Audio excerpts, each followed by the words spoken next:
Unchecked immigration from Africa and the Middle East is a growing problem for all of Europe, but in Sweden, the problem is even worse. This is according to One America's Pearson Sharp, and he explains how the most tolerant country in the world is struggling to stay ahead of this surge in violence from so-called refugees. In January of 2018, a man in his 60s was killed and a 45-year-old woman was injured when a migrant tossed a grenade into a metro station in Stockholm. Rival gangs from Somalia are frequent culprits, and a few weeks later in the western city of Gothenburg, a hand grenade was thrown inside a house while 7 people were at home.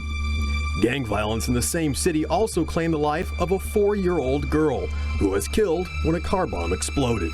And in the peaceful town of Uppsala, a Dutch exchange student was hit with a stray bullet when refugees carried out an execution-style killing at a pizza restaurant.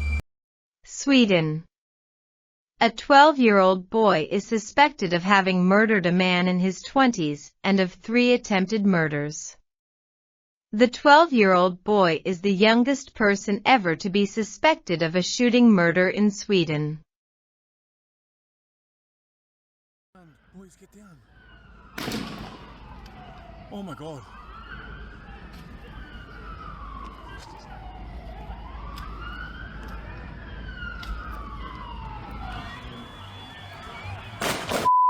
Fireworks.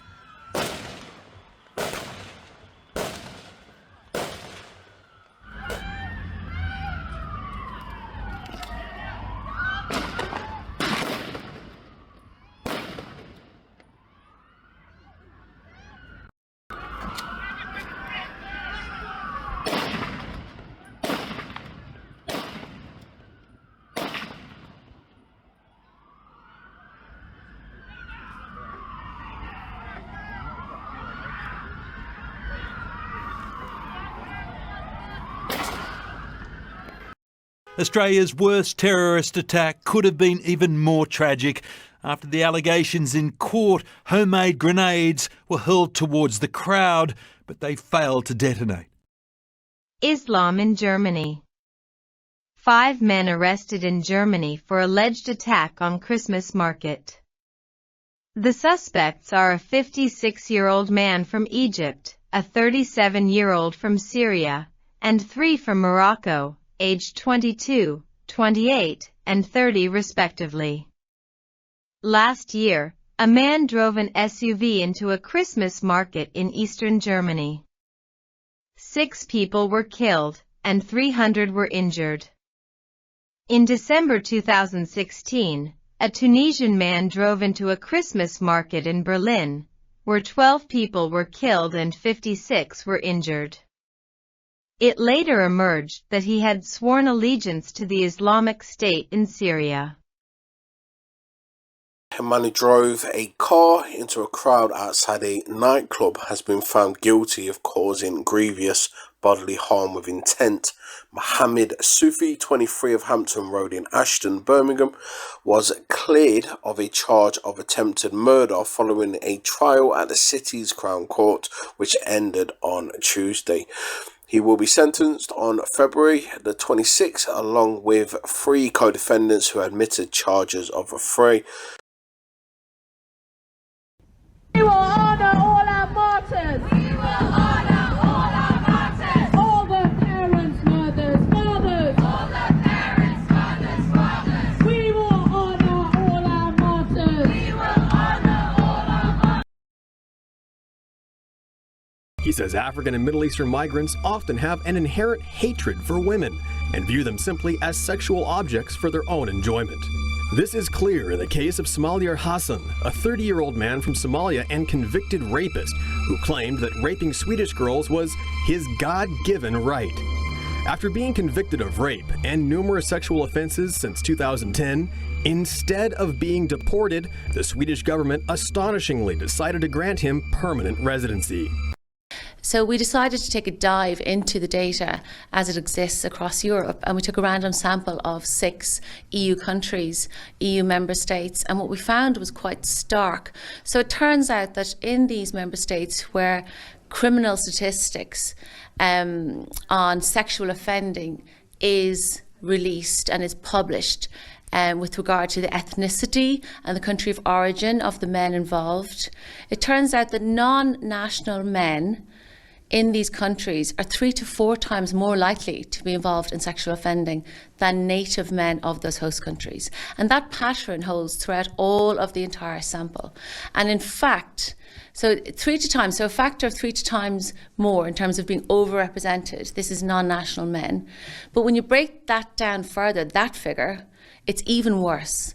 So what we found was for particular regions of the world, the MENAP region, which is Morocco, Middle East, North Africa, Pakistan, Turkey, men from those regions are oftentimes 10 times or even 20 times more likely to be involved in certain types of sexual offences, for example, gang rape. The Taliban have forbidden women in Afghanistan from talking to each other, the latest in a series of increasingly draconian restrictions since the group seized power 3 years ago. The Muslim problem. It is a serious national security crisis. New figures show that in 2024, male descendants from Syria were 7.5 times as violent criminals as men of Danish origin. Male immigrants from Somalia are following right on the heels of the Syrians. They are 6.9 times as violent as Danish men. And for several years, media and politicians were very successful when it comes to hiding the problem. 4 people injured, 9 arrested. That's the preliminary toll from a knife fight involving 20 Afghans. It happened last Saturday in Belgium. On the night of July 7th in Italy, a 25-year-old Egyptian armed with a knife caused panic on the street. Meanwhile, 42-year-old Shadi A took the stand in Germany. The Syrian set 2 houses on fire, drove a van into 2 stores, and attacked people with a machete. He shouted Allahu Akbar. He injured 37 random people, including 10 children. The recent tragic events, the murder of a young Polish woman from Toruń and the killing of a Polish man in Nowe, have also caused Poles to want to stop mass immigration. I'd be proud to have the largest Somalian. Look at their nation. Look how bad their nation is. It's not even a nation. It's just people walking around killing each other. Look, these Somalians have taken billions of dollars out of our country. They've taken billions and billions of dollars. They have a representative, Ilhan Omar, who they say married her brother. That's a fraud. She tries to deny it now, but you can't really deny it because, it just happened. She shouldn't be allowed to be a congresswoman, and I'm sure people are looking at that. And she should be thrown the hell out of our country. And most of those people, they have destroyed Minnesota, okay? That beautiful land, that beautiful state. It's a hellhole right now. And the Somalians should be out of here. They've destroyed our country. And all they do is complain, complain, complain. You have her. She's always talking about the Constitution provides me with... Go back to your own country and figure out your Constitution. All she does is complain about this country. And without this country, she would not be in very good shape. She probably wouldn't be alive right now. So Somalia is considered by many to be the worst country on earth. I don't know. I haven't been there. I won't be there anytime soon. I hope. But what the Somalian people have done to Minnesota is not even believable. It's not even believable. And a lot of it starts with the governor. A lot of it starts with Barack Hussein Obama, because that's when people started coming in. And you have to have people come in that are going to love our country, cherish our country. They want to kiss our country goodnight. They talk about our country. We want them to pray for our country. This is not the people living in Minnesota.